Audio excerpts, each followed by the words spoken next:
Hello friends, मेरा नाम कुणाल है और आप सबका स्वागत करता हूं आपके अपने channel railway journey with Kunal पर। जो पहली बार मेरे वीडियो को देख रहे हैं और मेरे बारे में नहीं जानते हैं तो आप प्लीज मेरा चैनल एक बार विजिट कर लें। मैंने रेलवे के बारे में कैसे तैयारी करें CBT 1 के लिए और बुक्स हो गए, जो साइंस की स्ट्रेटेजी, मैथ्स की स्ट्रेटेजी, ये सब के लिए मैंने एक सेपरेट वीडियो बना रखा है।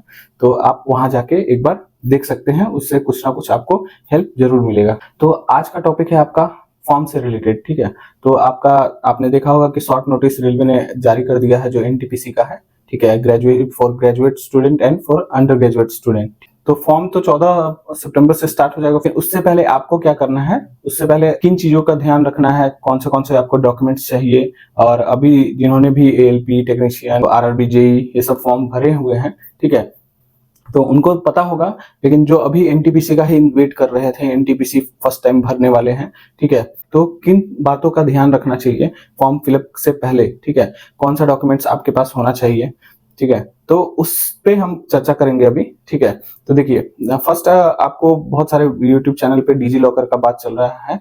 डिजी लॉकर के बारे में जो गवर्नमेंट ऑफ इंडिया है वो दिशा निर्देश दिया है कि आपको जोनल रेलवेज जो है, जो RRBs हैं, वो इम्प्लीमेंट करें, ठीक है, डिजी लॉकर को। डिजी लॉकर क्या होता है, अगर नहीं पता है आपको, तो डिजी लॉकर आप जाके ऐप इंस्टॉल कीजिएगा, वहां से आधार वेरिफिकेशन कीजिएगा, जिनके पास आधार है, ठीक है, तो वहां से आपका जो भी आपके नाम पे डॉक्यूमेंट्स है, गवर्नमेंट सर्टिफाइड डॉक्यूमेंट्स है, वो सब कुछ शो करेंगे, ठीक है। जैसे ड्राइविंग लाइसेंस हो गया, पैन कार्ड हो गया, आपका आपका सर्टिफिकेट्स हो गया, 10th 12th ग्रेजुएशन, सब कुछ आपको वहां पे शो करेगा डिजी लॉकर पे, ठीक है। तो गवर्नमेंट ऑफ इंडिया ने दिशा निर्देश एक आप लेटर सर्कुलेट होते हुए देखे होंगे कि डिजी लॉकर से ही सब कुछ होगा। तो बट अभी नहीं होगा, ठीक है, वो उसको इम्प्लीमेंट करेगा RRB जब, तब होगा, ठीक है। अभी अभी जैसा चल रहा है वैसा फिजिकल डॉक्यूमेंट वेरिफिकेशन ही होगा, ठीक है। जब वो इम्प्लीमेंट कर देगा, जब नोटिस दे देगा, ठीक है, तब वो वहां से इम्प्लीमेंट होगा, ठीक है। तो अभी के लिए आप इतना नहीं सोचें कि आपको डिजी लॉकर में सब कुछ मतलब अप टू डेटेड होना चाहिए, ये होना चाहिए, वो होना चाहिए, उसके लिए चिंता नहीं करना है, ठीक है। आपका अपडेटेड है तो ठीक है, नहीं है अपडेटेड है तो कोई दिक्कत नहीं है। अभी RRB ने इम्प्लीमेंट नहीं किया है। जब से इम्प्लीमेंट कर देता है, मैंडेटरी कर देता है, तब आपको चिंता करने की जरूरत है, ठीक है। तो सबसे पहले आप लोग आधार कार्ड हो गया या फिर कोई और डॉक्यूमेंट्स हो गया जिससे आप वेरीफाई करेंगे, ठीक है, फॉर्म में, तो उसमें और 10th सर्टिफिकेट में कुछ भी गलती नहीं होना चाहिए, ठीक है। आपका दोनों में मैच करना चाहिए, सेम मैच करना चाहिए। जैसे कि आपका नेम हो गया, फादर नेम हो गया, आपका अगर मदर नेम उसमें देता है तो ठीक है, मदर नेम हो गया, डेट ऑफ बर्थ हो गया, ठीक है, ये दोनों का मैच करना चाहिए, नहीं तो आपको सेंटर पे ही एग्जाम देने नहीं दिया जाएगा, ठीक है। अगर आपका एडमिट कार्ड में जो नेम होगा वो फॉर्म के अकॉर्डिंग होगा और आपका आधार कार्ड में अगर नेम अगर गलत है, ठीक है, तो आपको एंट्री नहीं मिलेगा, दोनों मिसमैच करेगा, तो ठीक है। तो इस बात का ध्यान रखिए। अगर किन्हीं का आधार कार्ड में नेम गलत है तो अभी चेंज करवा ले। अभी तो आज 5 तारीख है, तो अभी 14 से फॉर्म फिलअप स्टार्ट होगा, तो 10-15 दिन लेता है, मैक्सिमम 15 दिन लेता है आधार कार्ड अपडेट होने में, ठीक है। तो आप वो आधार कार्ड अपडेट करवा ले, ठीक है। नेक्स्ट आपका कास्ट सर्टिफिकेट जो है, तो कास्ट सर्टिफिकेट जिनके पास नहीं है, वो जो NTPC का फॉर्म क्लोजिंग डेट है 13 अक्टूबर, ठीक है। तो 13 अक्टूबर से पहले आप ट्राई करें कि बनवा ले, ठीक है। क्योंकि अभी जो पहले हुआ करता था वो बाद में प्रोड्यूस करना पड़ता था, OBC, EWS या फिर आपका SC ST सर्टिफिकेट, बट अभी रेलवे ने जो उसमें सर्टिफिकेट नंबर डालना होता है फॉर्म फिलअप में, तो आप ट्राई करें कि 13 तारीख से पहले आप ये सारे चीजें बनवा ले, क्या तो क्लोजिंग डेट जो है आपका उससे पहले का सर्टिफिकेट होना चाहिए, ठीक है। तो बता देता हूँ एक बार कि OBC के लिए क्या होता है। OBC के लिए मैक्सिमम आप ट्राई कीजिए कि 2 इयर्स के अंडर का ही सर्टिफिकेट हो, ठीक है। तो OBC के लिए आपका 2 इयर्स के अंडर का सर्टिफिकेट हो, SC ST का तो लाइफ टाइम रहता है, ठीक है, और EWS हो वो करंट फाइनेंशियल ईयर का ही बनवाए, ठीक है। देखिए, इसमें डिफरेंस समझिए कि आपको OBC और EWS का क्यों बनवाने के लिए बोला जाता है, ठीक है।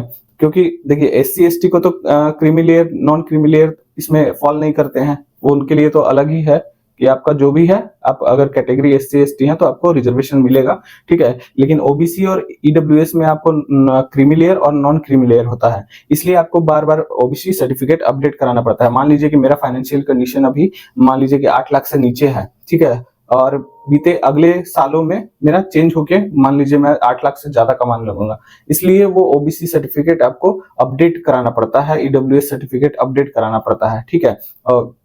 क्योंकि उसमें एक कंडीशन लगा हुआ है, क्रीमिलियर एंड नॉन क्रीमिलियर, ठीक है। तो जिनका भी अपडेटेड नहीं है तो ट्राई करें कि 13 तारीख से पहले, 13 क्या, अभी सितंबर में ही अपना जो भी कास्ट सर्टिफिकेट है वो बनवा लें, ठीक है। ओबीसी हो गया, ईडब्ल्यूएस हो गया, एससी एसटी हो गया, वो आप बनवा के रख लें, ठीक है। तो जिससे आपको फॉर्म फिलअप करने में कोई दिक्कत नहीं होगा, ठीक है। बाकी और कुछ डॉक्यूमेंट बनाने की जरूरत नहीं है, ठीक है। जिनके पास आधार कार्ड नहीं है अभी तक, वो आधार कार्ड बनवा लें, ठीक है।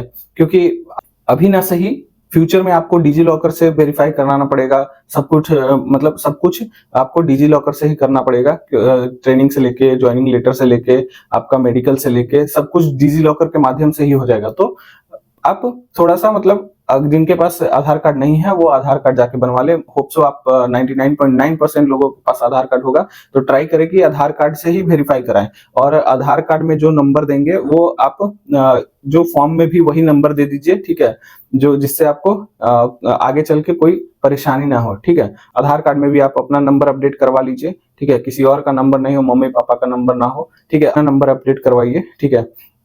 उसके बाद आपका कास्ट सर्टिफिकेट हो गया, बनवा लीजिए। अभी सितंबर तक आप जिन्होंने नहीं बनवाया है वो सितंबर तक ट्राई करें, बनवा लें, ठीक है। इससे आपको कैटेगरी का फायदा मिल जाए, सीबीटी 1 में ना सही तो सीबीटी 2 में मिले, ठीक है। तो कहीं ना कहीं कैटेगरी का फायदा मिलेगा। तो और कास्ट सर्टिफिकेट कौन सा बनवाना है, तो कास्ट सर्टिफिकेट देखिए, आरआरबी जो है सेंट्रल लेवल का जॉब है, तो सेंट्रल वाला ही गवर्नमेंट ऑफ इंडिया का बनवाना है, ठीक है। जो भी अब अगर स्टेट का बनवा रहे हैं तो स्टेट का बनवा के, और उसके आधार पे आप नोटिफिकेशन से डाउनलोड करके फॉर्मेट, और वो सेंट्रल गवर्नमेंट के फॉर्मेट पे बनवा लीजिए, ठीक है। एससी एसटी ईडब्ल्यूएस तीनों चारों का फॉर्मेट दिया रहता है नोटिफिकेशन में, तो वहां से डाउनलोड करके आपने जो भी ओबीसी, एससी एसटी या ईडब्ल्यूएस सर्टिफिकेट बनवा रखा है उसके आधार पे वहां पे आप अप्लाई कर सकते हैं उस फॉर्मेट के लिए। और वो फॉर्मेट भी आप 30 मतलब सितंबर में कंप्लीट करके रख लीजिए, ठीक है, ताकि आपको 13 अक्टूबर तक फॉर्म फिलअप का डेट है, तो उस टाइम तक आप फॉर्म फिलअप कर सके, ठीक है।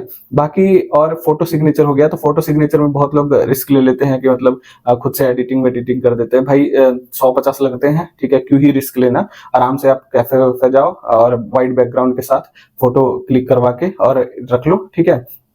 तो मतलब आप एग्जाम देने जा रहे हो, किसी वजह से आपका फॉर्म रिजेक्ट ना हो जाए, इस बात का भी ध्यान रखा जाता है, ठीक है।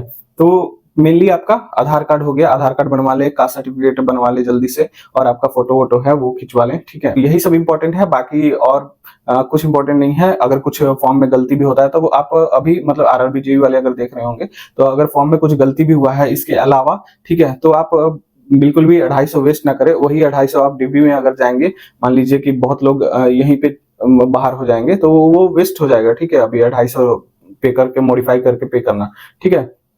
तो वो डीवी के टाइम वो 250 का यूज करके 300 में एफिडेविट बनता है। मान लीजिए कि ठीक है, इंस्टीट्यूशन नेम गलत है, पासिंग डेट गलत है, तो वो 250 का आप वहां पे एफिडेविट पेश कर सकते हैं, उससे कोई दिक्कत नहीं है। कुछ भी मतलब आपका गलती हो गया है, आपका इवन नेम में भी अगर मिस्टेक हो गया है और किसी वजह से आप एग्जाम दे देते हैं, ठीक है, मतलब वहां नोटिस नहीं करता है, तो आप एफिडेविट वहां पे जमा कर सकते हैं। जैसे कि मेरा नेम में गलती हो गया था और एग्जाम सब क्लियर हो गया था, मैं एफिडेविट भी दिखा दूंगा आपको, ठीक है। आपको विश्वास नहीं हो रहा होगा तो, कि मेरा जो स्पेस, एक्स्ट्रा स्पेस हो गया था नेम में, ठीक है, तो उसके लिए वहां पे एफिडेविट मांग दिया था, ठीक है। तो मैं पहले से प्रिपेयर होके गया था, एफिडेविट बनवा के गया था, तो वहां पे मुझे कोई दिक्कत नहीं हुआ था। मैंने एफिडेविट तुरंत सबमिट कर दिया था और आगे प्रोसेस मेरा मेडिकल सब हो गया, ठीक है। और बाकी आगे का प्रोसेस जो ज्वाइनिंग वाइनिंग होता है, लेटर वेटर सब ज्वाइनिंग करके आपके सामने हो, ठीक है। तो इन चीजों का ध्यान रखें, आधार कार्ड बनवा ले, ओबीसी सर्टिफिकेट, ये सब मतलब कास्ट सर्टिफिकेट अपना बनवा ले जल्दी से जल्दी, ठीक है, कि आपको कोई दिक्कत ना हो। और किसी को किसी टॉपिक पे के रिलेटेड आपको अगर डाउट होगा तो कमेंट में पूछे, मैं कमेंट में जवाब देने का कोशिश करूंगा, ठीक है। तो चलिए मिलते हैं नेक्स्ट वीडियो में, तब तक के लिए जय हिंद, जय भारत, थैंक यू।